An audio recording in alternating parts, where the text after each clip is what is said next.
For insights into optimizing your real estate team, we're talking with Christy Belt Grossman. But if I hire someone who's building along with me, together we're going a lot higher. She started her career running operations in banking and mortgage. She spent more than 2 decades as COO of the Belt team, a high-performing Keller Williams team in Northern Virginia, and one of the first teams to hit $1 billion in sales. Today, she's the owner of Ops Boss Coaching, providing education, community, and coaching to real estate operations professionals. Thanks so much for talking Team OS today, Christy. Thanks for having me, Ethan. Super excited. Yeah, I'm really pleased to have you on the show. I think as many operations people as I've heard from in the 4 months since the show's been live, they're of course dramatically outnumbered by agents and team leaders and brokerage owners. So I really want to bring that sensitivity to this conversation, and you're the perfect person to do it. But before we dive into your specialty, your expertise, your background, and what you're experiencing and coaching all kinds of folks across the country, I'd love for you to share a must-have characteristic of a high-performing team. This is such a great question, and I struggled with it. And I actually went back and listened to all the legends that you've had on your show. And I'm like, yeah, I agree with that. Yeah, I agree with that. I kind of narrowed it down to a couple things, and then ultimately I'll give you my final answer. I almost had to phone a friend. I started thinking about it, and I started thinking about the mistakes that I made in my career and then how I've come back from those mistakes. And so one of the things that I'm super passionate about for high performing teams is that we're united in mission, vision, values. And I know you've had a couple of other people talk about that, but that those mission, vision, and values are actually living in the hearts and the minds of every single person on the team versus just hanging on the wall, or it's just in my leader head as a leader. And then I'm like, but that's not enough. And I think one thing that really jumps out at me as I observe real estate teams around the country and transaction coordination companies and all the different businesses that we coach is there has to be an evolution of superstar salesperson. I'm a great realtor. I'm great with customer service, great with my numbers, to being a great business person, business boss. And that's where most people stop. And they don't evolve into life-giving leader. I call it life-giving leader. So it's not just being a leader, it's being a life-giving leader. And everything else flows, I think, from that, whether it's trust, confidence, hope, creativity, action, all of those things kind of come from leadership. So I think that's where I kind of settled in my answer, was life-giving leadership. Really well done. And thanks for diving back into some of those other episodes. That was great. You're awesome. Thank you. It's a joy and privilege.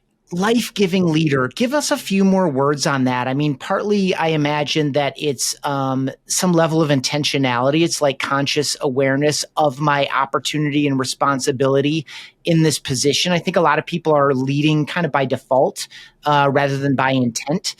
Is it really about intention, or are there other nuances there? It's about intention. It's about what's important. It's about how you move through your day, through your week. It's about, am I working from multiple priorities at any given time so that my team is in chaos? Or am I working from a singular priority and casting that vision down? Is it about, I'm inspiring people because I have big numbers? Am I just talking to inspire people?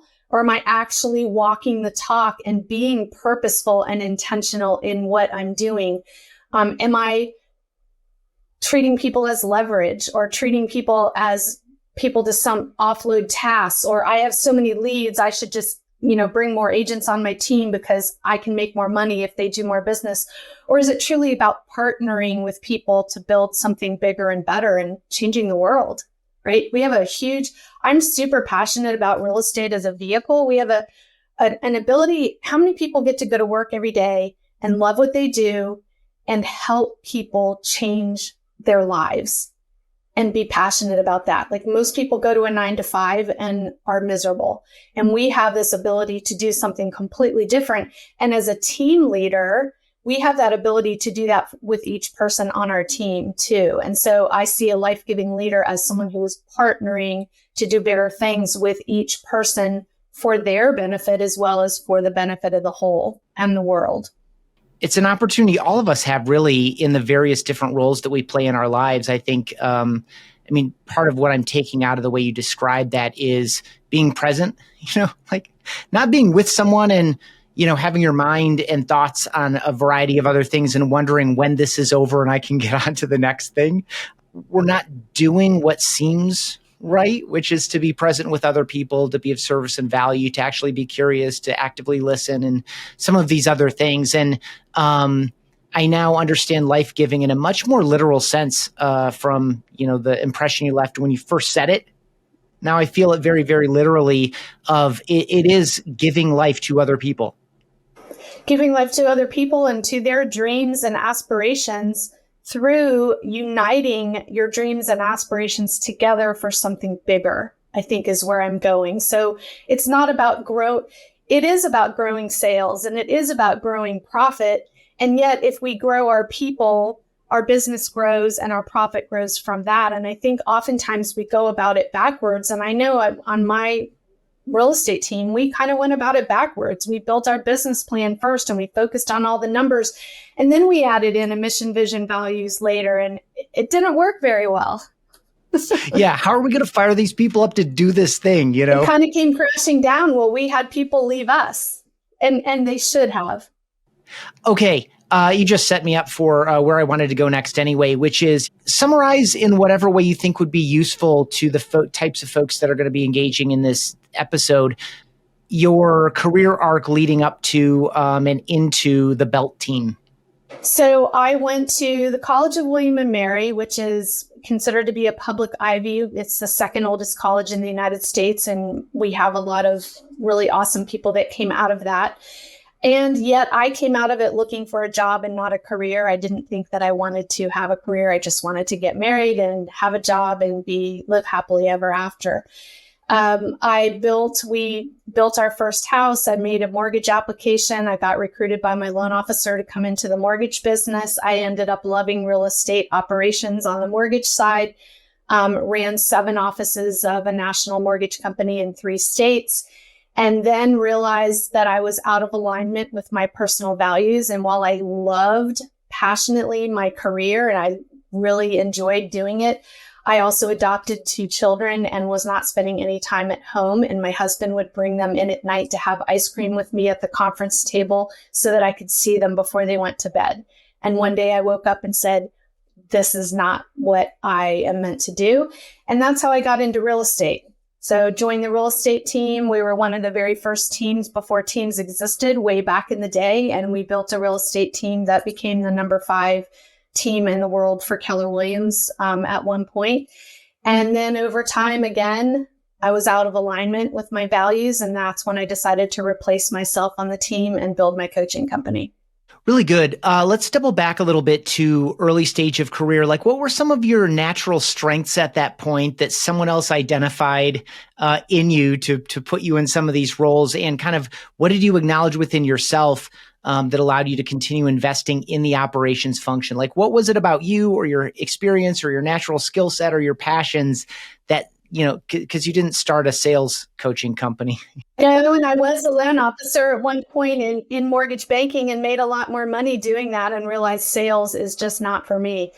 I think I started out thinking that I was just the typical, I'm detail oriented. I get things done. I like to learn and grow. I like to have lots of things on my plate and just, be really productive.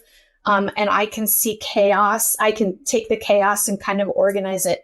And I thought that's what my niche was. And I did that for a while. But what I realized is I kind of am one of those unicorns. And I know you interviewed Emily Smith, and I think Emily Smith, I collect unicorns, where it's a combination of your typical, what you think of an admin, right? Detail oriented and organized and all that, along with being a driver and building. And she used the word, which I've used for a long time, which is being entrepreneurial. So I loved in the mortgage business, I was a loan processor, a loan closer, a loan underwriter, an operations manager. I did all of the things. And at a certain point, I get tired of checking the things off the list and I'm ready to build the next thing. So it's like build the thing, go on to the next, let somebody else run it.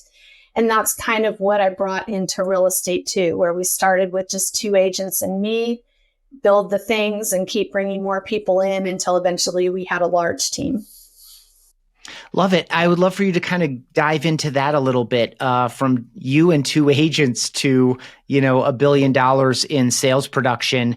You also referenced maybe a dramatic turn or two, as you characterized it earlier. Give us that arc a little bit for context, especially too, like set the scene.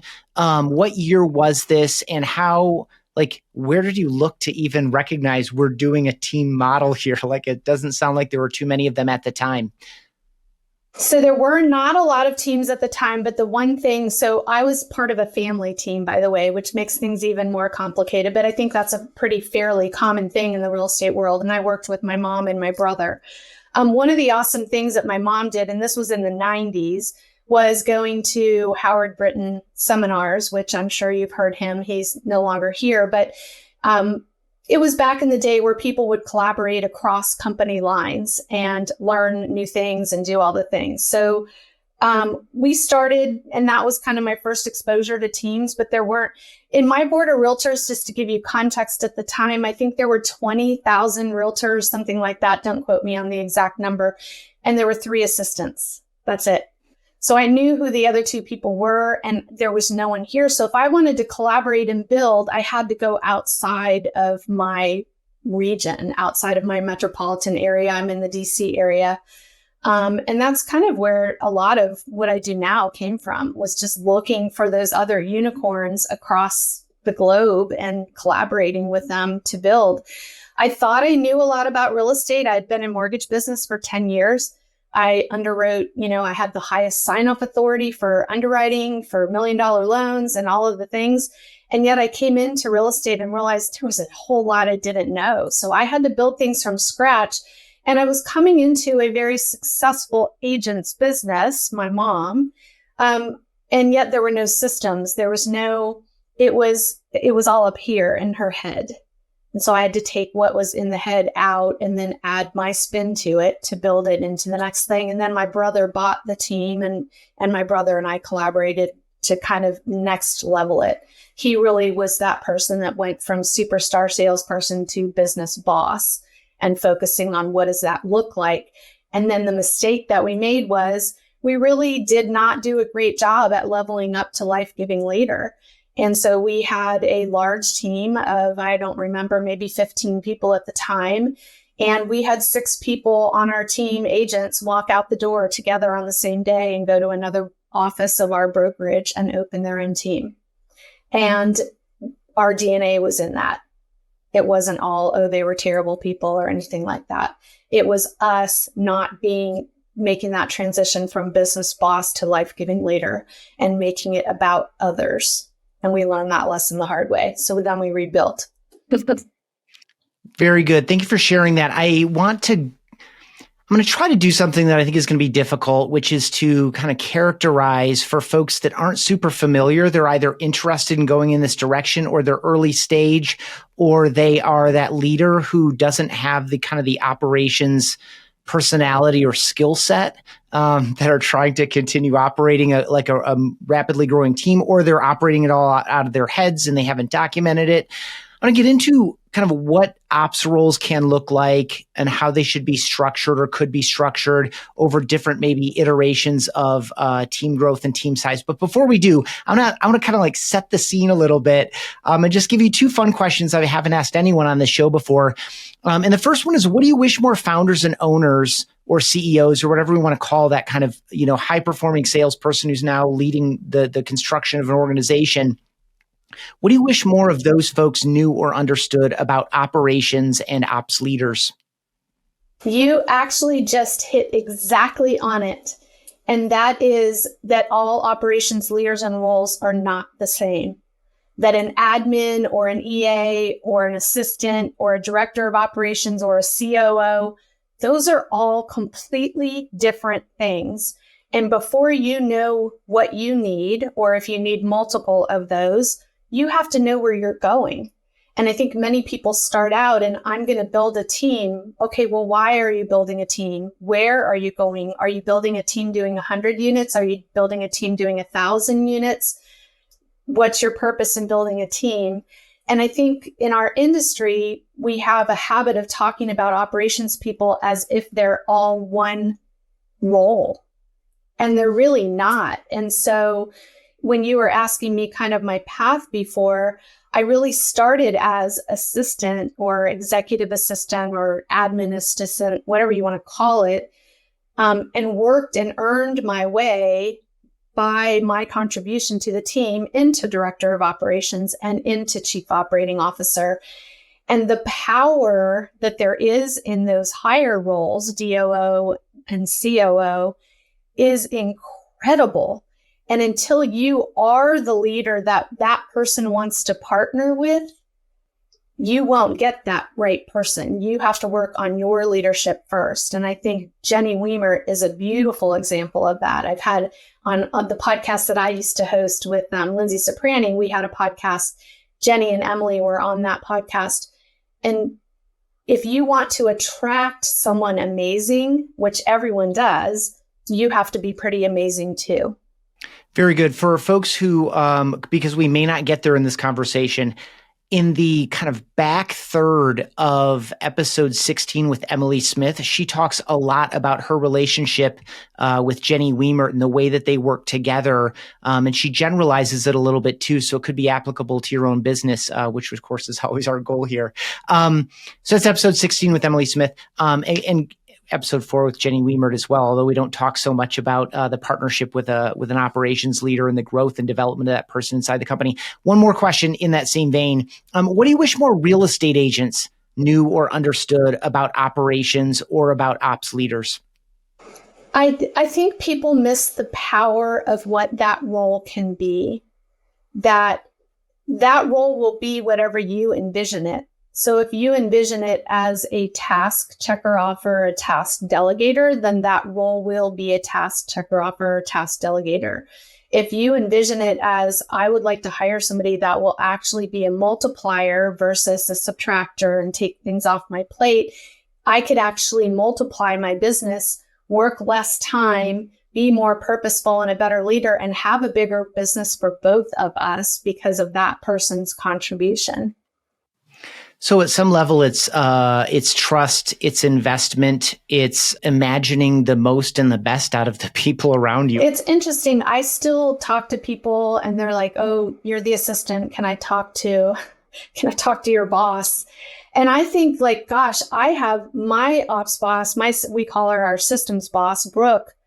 She's powerful. She's powerful in and of her own right. And Ops Boss Coaching and Christy Belt Grossman are nothing without that partnership. Together, we go so much higher. We push each other to be better. She leads.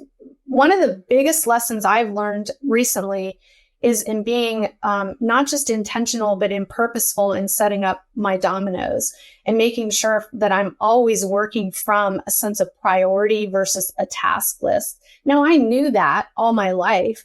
But to watch somebody do it at a higher level, it pulls me up and it pushes me up. That's the difference than just handing off pieces. Think about being a general contractor. Like, I don't really want to be a general contractor as an agent, because that means I have hand off my social media, hand off my marketing, hand off my transactions, but I'm still managing all of that. I can take my business a little higher. But if I hire someone who's building along with me, together we're going a lot higher. I'm using my hands. I just realized we're people listening and they're not going to see my hands, but that's okay. That's all right. For folks who are listening, just so you know, the vast majority of you are on Apple Podcasts and Spotify, but we also do put these up at YouTube if you ever want to see and spend time with our guests in a I don't know, there's something super intimate about just being in earbuds as well. So it's consumer's choice. The goal here is to teach through story, personality, and hard-learned lessons.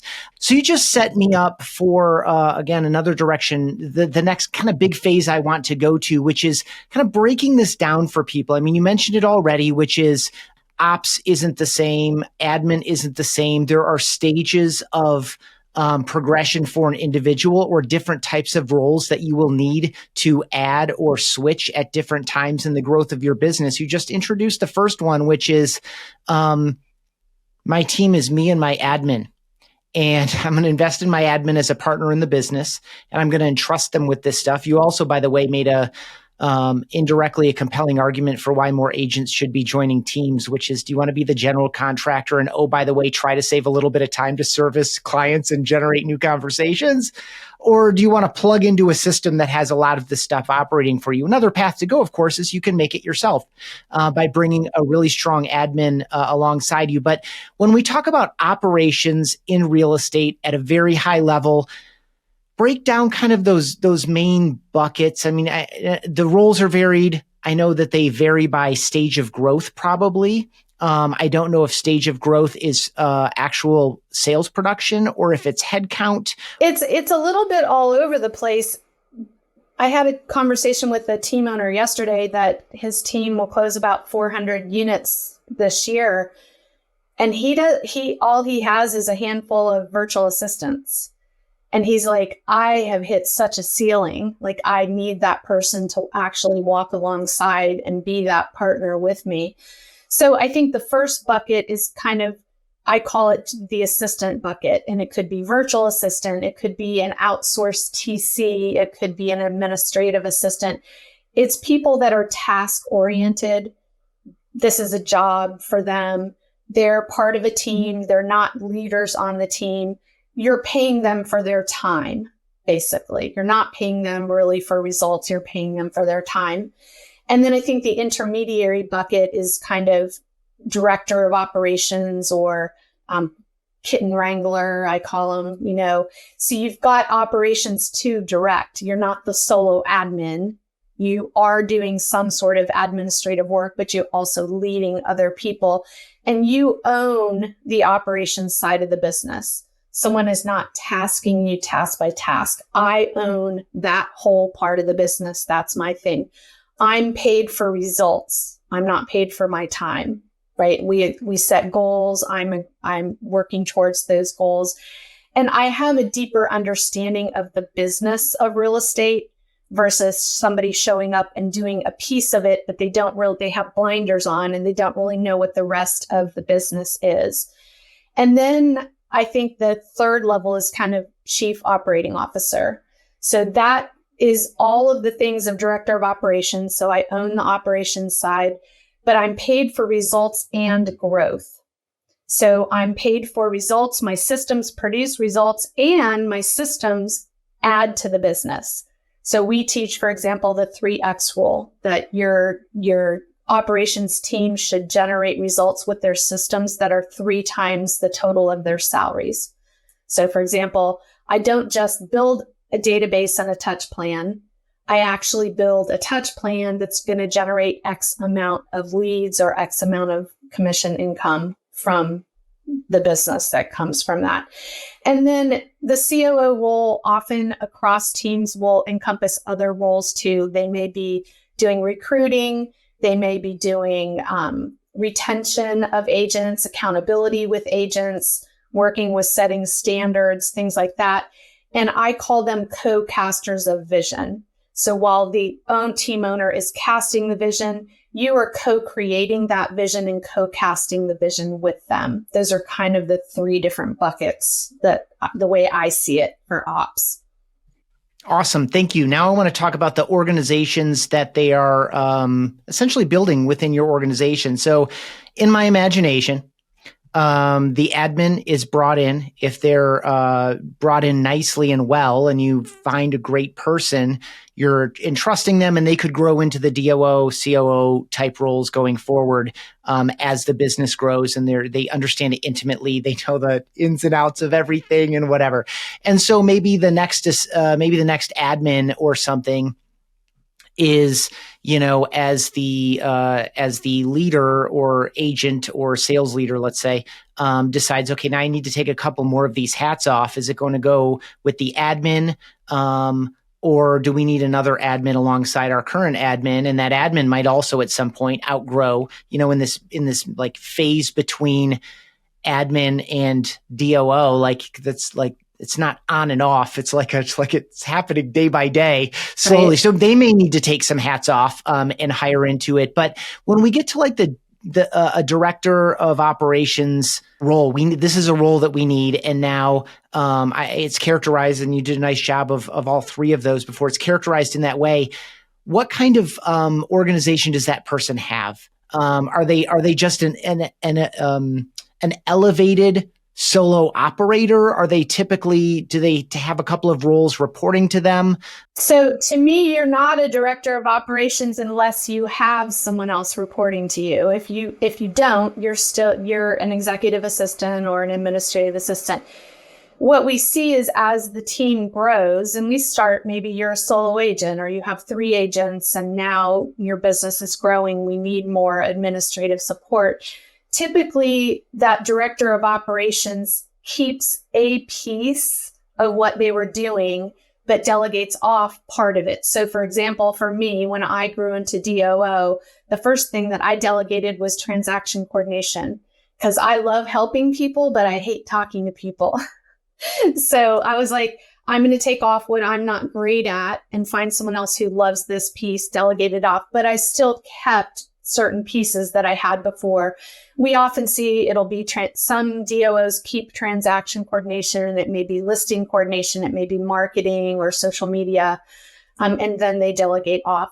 And then as the team grows more, they delegate more out of that day-to-day tasking and focus more on the systems and the systems building and the income generation and the growth side of it.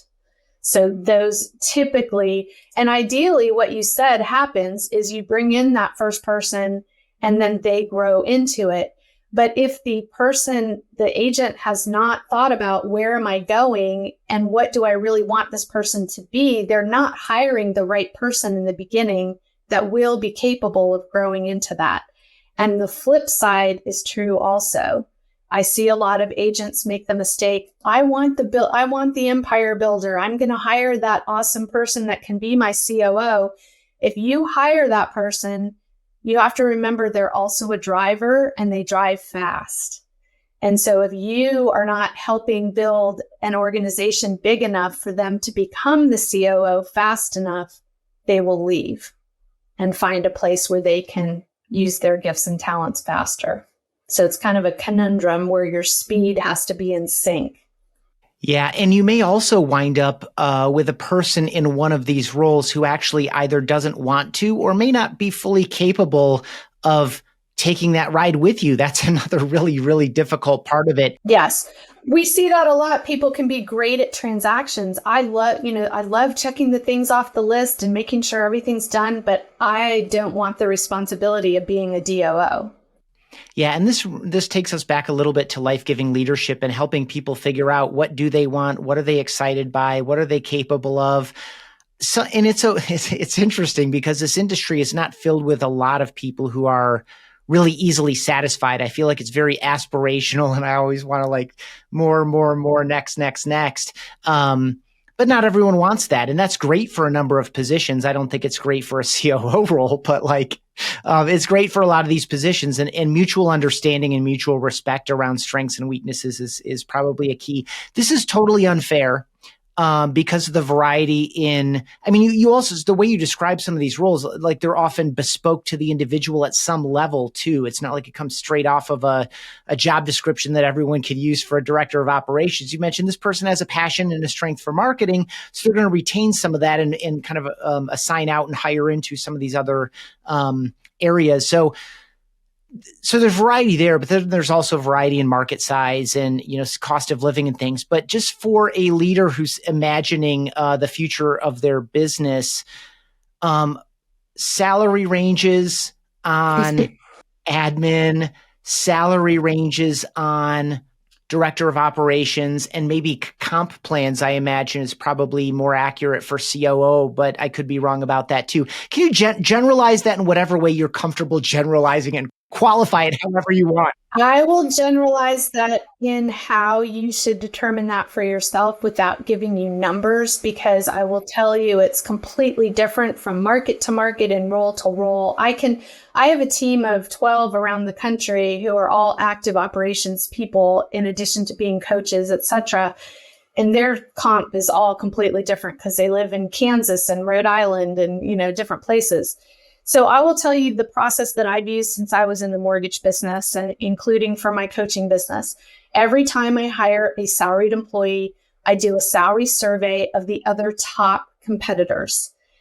And immediately agents will say, oh, my competitors aren't going to tell me, what they pay their people. But everybody wants to know what everyone else pays. So all you have to do is you call and you do a salary survey. Hi, I'm doing a salary survey. Would you tell me, I'll share the results back with you without any names on them so that you will have the same information that I have. And then you just ask basic questions. Are they paid a salary? Do they get overtime? Is there a bonus? Are there any other benefits? What's their vacation? Whatever the basic things are. Put it in a spreadsheet, share it back. My philosophy is to pay at or above, preferably above, that salary range that I find. And you have to do 2 sets of salary surveys. One is your industry. So if I'm a real estate team, I'm going to call the other teams in my office and my competitors. And I'm going to also look on Indeed and see what other administrative assistants or directors of operations are getting. So I know what I'm competing, because that's a role you can hire across industries, right? So that's my philosophy. Don't go in a Facebook group and post, what are you paying your assistant? You're going to get a million different answers, and you don't know what people actually do, what their responsibilities are. So I could pay somebody $35,000. Well, that's awesome. They're an admin assistant and they work from 9 to 5 and don't add anything to the bottom line. Or my last year on my real estate team, I generated $515,000 in gross commission income from my system. So I was paid a lot more than $35,000 to do that. Yeah. And I think if you do go to a Facebook group, obviously a recipe for failure, I think what you're ultimately going to do is validate whatever your instinct was anyway. This is what I want to pay. Yes, and yes. A couple people said it, so here we are. Yeah. No. Stages of growth, or like when do you know that does your admin know when director of ops is kind of the right title and opportunity? Or like again, just staying with your 3 buckets concept, is this a production level? Is it intuitive? Is it, we're also sometimes some of the struggle of like the mid-sized team where it's not like a super small, and by super small, I mean like 10 people or fewer, highly profitable, like super engaged, really connected. Of course, we know the mega team that's getting by on thinner margins, but much more volume. And like in the middle, of course, sometimes you're hiring ahead of plan. And so like, it's just a little bit messier overall. So are we, promoting ahead of plan aspirationally? Talk a little bit about that. Like at 6 to 12 sales agents, where are we at, 15 to 25? I typically gauge it more by the number of units of a team, because 6 to 12 agents could be doing 6 to 12 deals a month, right, or 5 less than that, or 10 times more. You just don't know. There's teams with high productivity and teams with low productivity. Again, I typically benchmark that. I can tell you when I was on my real estate team in my particular area, which was the Washington, D.C. area, which is a higher price point, lower unit, but high demanding client type, a lot of high D clients. I typically gauged by number of units. So 50 units, great for one person to handle. When I hit 100 units, I need 2 people. When I go over that, I need 3 people. And that's just kind of a super generalized. That's not like how many files they should be carrying. It's just general for the business. But I would benchmark that around by your teams. Different states have, Maryland's got a 35-page contract versus another state that might have an 8-page contract. So it's hard to benchmark those numbers. But the DOO, here's an example of mindset of a DOO versus an assistant. If I am the assistant And I'm thinking, gosh, I'm starting to feel pain. I can't get all the things done. I could be contributing at a higher level if I had some leverage. The way my mind would go is, let's look at the P&L. What does our P&L tell us we have available? Am I generating 3 times my salary in gross commission income? If I hired somebody, how much would we have to generate? How much more would we generate? And then build KPIs for that and be very intentional about that, versus an assistant mindset might be, oh, I'm so stressed, I'm overwhelmed, we really need to hire help. Someone who thinks in the first manner, that's a director of operations. Really good example. It seems like in these roles, it would be easy for incredible performance to leave the person a little bit under the radar or unnoticed because things aren't as broken.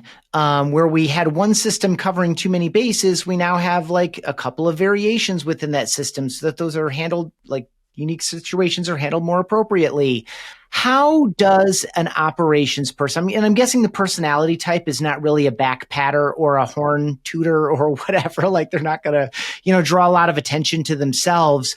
How does a growing ops leader know and communicate their own value, and or how does the person that they're partnering with understand what success really looks like with them? Love that. We're very intentional about goal setting and KPIs. I think it's really important for every person on the team to know whether they're winning or losing, because if you don't know you're winning, you automatically feel like you're losing, right? And that is not a great situation. I think the biggest challenge most operations people have is getting their leader to sit down with them once a week. And so we teach a 2-meeting-a-week system, 20 minutes on Monday to do goals. And that's big rocks, not task list, to-do list. And it's not handoff from team leader to ops person. It's ops person telling team leader, this is what I'm doing this week. And then circling around with, do I have any challenges I need your help with? And then 1 meeting a week on business planning. Here's what I need from you, team leader. I need your feedback. I got this to an 8. What would make it a 10 for you? Like those kind of conversations, or brainstorming, things like that. I think if you're doing that, your team leader knows your value because you're talking every single week about it. But if you're not sitting down once a week, and I also think a mistake that I see team leaders make is they don't realize what you said just now is so important, which is we are not the type of people that ask for the pat on the back. But if you asked people what their love language was across operations people, and this is not a black and white, but the majority of them will say words of affirmation. And so the mistake I see agents make is I can just throw money at it and that will fix the problem. And it doesn't fix the problem, because many operations people, while they like to make good money and they want to make good money, money is a sign of reward of I've done a good job, not like I'm all about the money. They're not like a salesperson that I just want to make a X amount of money. It's just a sign that they're appreciated, a sign that they've done a good job. And so the words of affirmation become important. And when you meet weekly, you can do that weekly. Yeah, especially when the conversation is structured around things that you both need and want to happen for yourselves and for the business. Yes.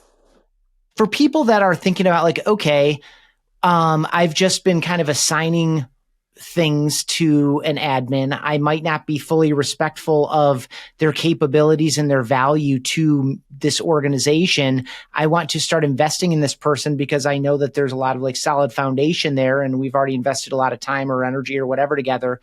Or I just see the promise.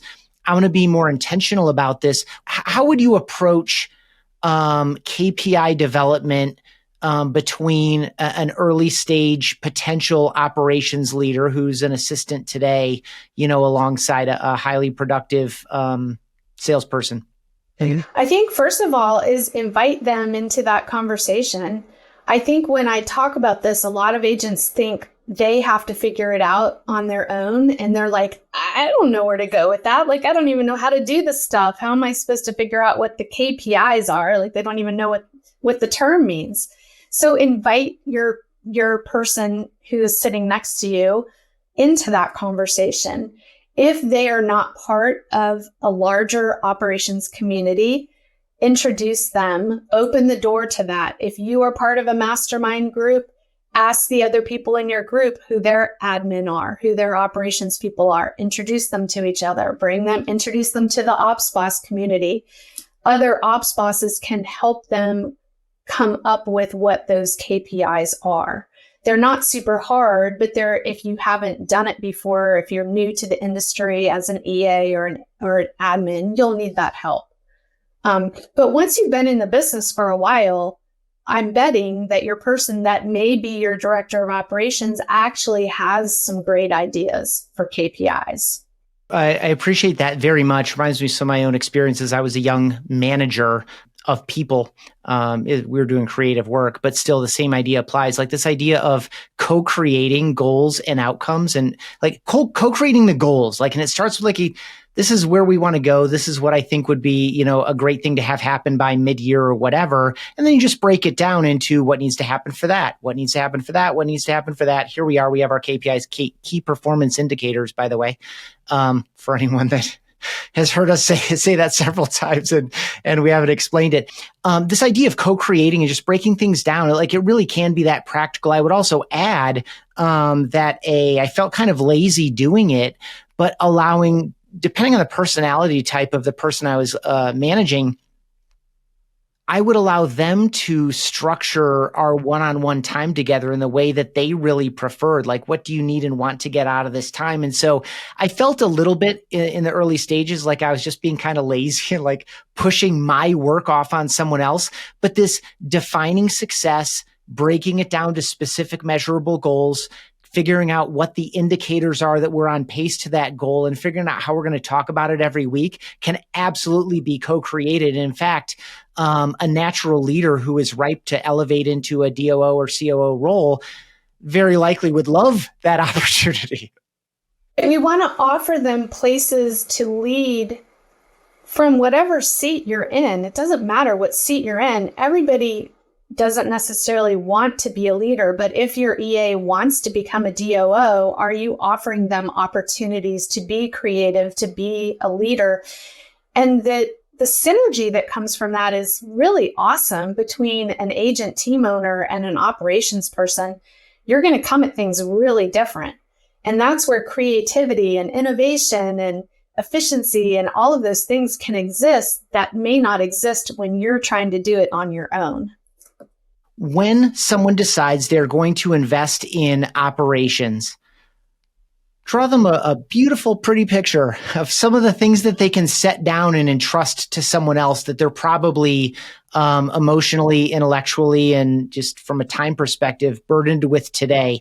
If you bring the right person alongside you, you invest in them well, you co-create an operations role, very generally speaking. What can an agent or a team leader look forward to being able to set down and entrust someone else with?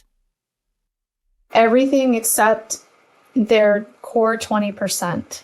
So if you talk about Pareto's law, 20% of your activities give you 80% of your results.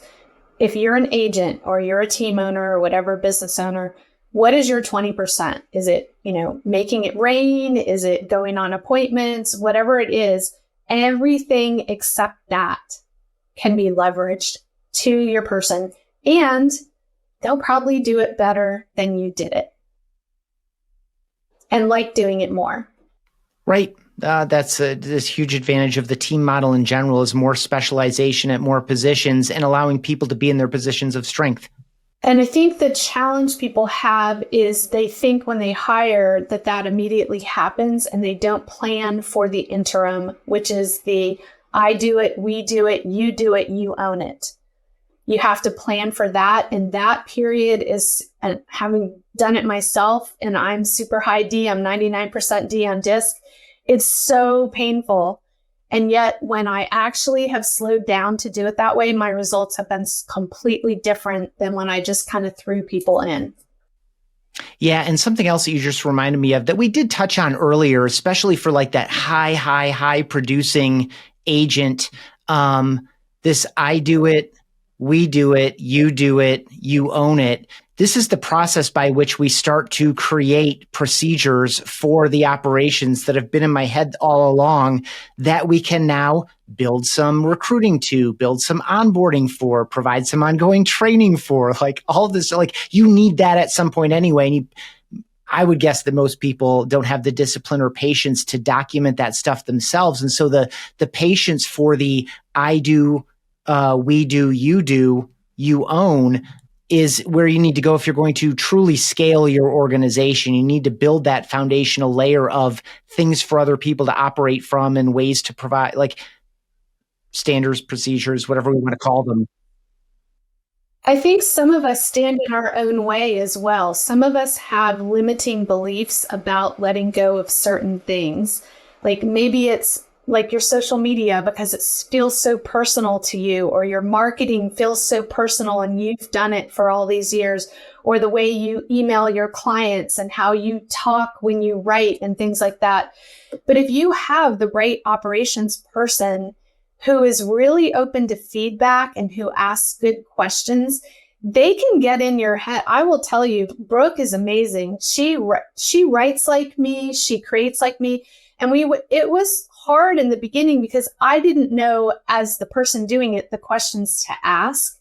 But the way she asked me questions, well, was it the font? Was it the color? Was it like, once we got nitty gritty into it, she was able to replicate and take it from there. And then you throw on top of that AI, and we have Chat GPT and other ways that we can simulate talking like, or whatever, the other people. We have a lot of tools that can make that possible and in an easier way now. Yeah, gosh, I have so many questions I want to ask, but with just a limited time remaining, I want to break another kind of myth that I might have, or I might have just a great insight about all of this. I don't know. But obviously the real estate industry is cyclical. There's ebb and flow. Sometimes the ebb or the flow is prolonged longer than prognosticators would expect. In shifting markets, does the operations function change a lot? In shifting markets, operations becomes even more important because it has to, when I characterize those buckets of paid for time, paid for results, we're now in a market where everyone has to be paid for results. Everyone has to be results focused. I have to be growth focused. I have to be lead generating if I'm in an operations seat. I have to be adding business to the team. It's not just about saving people time or getting things done. And has to be working from priority, getting the right things done. I can be busy in an admin seat 24/7 and never finish my to-do list, but that does not mean that I am effective. I have to move from efficient to effective. Efficient was okay in a market where business was flowing in. We have to now be effective always, no matter what seat you're in. Really good call. And frankly, it's a sensitivity that should carry in all markets. It's just that the slower market is the reminder that should be the status quo. Whereas, money somehow seems to conceal sins and flaws in the business structure and business operations. I guess the other way we talk about that is when the tide goes out. Okay, this has been an absolute pleasure, Christy. There's so much more you could share with me and the folks that watch and listen to a show like this one. Really appreciate the work that you do and spending this time with me. Before I let you go, I have 3 pairs of questions, and they are these. What is your favorite team to root for besides the Ops Boss team? Or what is the best team you've ever been a member of besides the Ops Boss team? So I am not the athletic person, but I like to do lots of things. And I thought about this, and I think that my answer is my husband's band from college. So we have a band. I'm not part of the band. I'm one of the dancers. And navigating, it's a brilliant experiment in bringing together people we've got Trump supporters and Biden supporters and pro-life and atheist and like all of this in this melting pot of an amazing rock band. And everyone gets along great because we have the same values. We have the same intents. And it's just been a joy to be a part of that for 40 years. That's really cool. Like, how often do you physically get together with one another? Just maybe 3 or 4 times a year. Multiple of the band members play in professional bands outside of this band. So this is kind of their fun place because we all went to college together. So they'll play it back at the college for homecoming or different gigs for events, weddings, and things like that. Yeah. So it's just fun, pure fun. That's really awesome. What is one of your most frivolous purchases, or what is a cheapskate habit you hold on to even though you probably don't need to? That would be my 2001 VW Bug that I drive. I love it. It has personality. She has a name. Her name's Betsy. And everyone's like, why don't you get a new car? And I can obviously afford a new car, but she's too fun. I just love her. Is that one of the original kind of like I forget when they re-released the Beetle, but like the one with the flower holder and things in it? Yes. I have a flower and a flag in mine, a daisy and an American flag. Okay. And what color is Betsy? Betsy was branded for my old team, and now she's sort of unbranded, but still partially branded. So Betsy is red, white, and blue. She has blue stars on the front. She has red and white stars on the hood, and the rest of her is white with a license plate that says Ops Boss. I love it. That's so good. Obviously a Betsy Ross reference is my imagination here. You got it. I was a little slow to put that together. Okay. Last one. Christy, when you're investing your time and attention into learning, growing, and developing, what does that look like? Or when you're taking the time to rest, relax, and recharge, what does that look like? So for me, those two go together. Rest, relax, and growth. I grow when I can be creative and when I can be outside my normal environment. Now, I obviously go to conferences and all that stuff.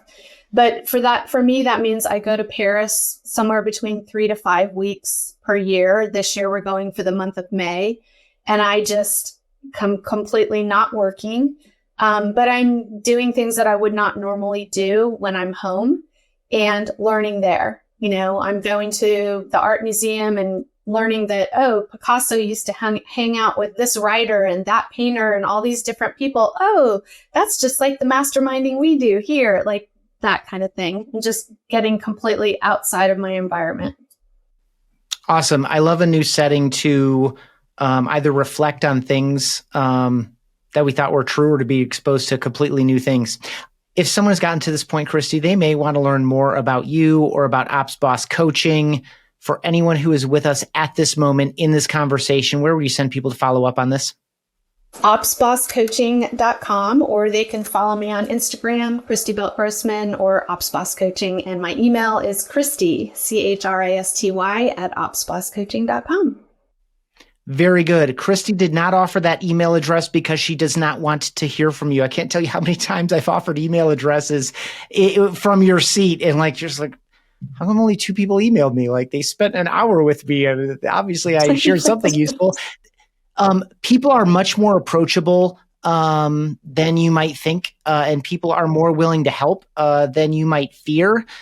So reach out to Christy. I'll round up all those links. I will save the email address for people who listened to this point in the conversation as like the actual reward. But all the stuff is linked up. If you are listening in a podcast app, we have these on YouTube. If you're watching on YouTube, you can walk around and listen to these conversations as well. But no matter where you're watching or listening, including on the website at realestateteamos.com, down below there is a description. There's a description of all the high points of the conversation and links to the things that we talk about, including those links that Christy just shared. Christy, thank you so much for your time. I appreciate you, and I hope you have a great afternoon. Having me, and thanks for the work you're doing for the industry. I love it. Thanks for checking out this episode of Team OS. Get quick insights all the time by checking out Real Estate Team OS on Instagram and on TikTok.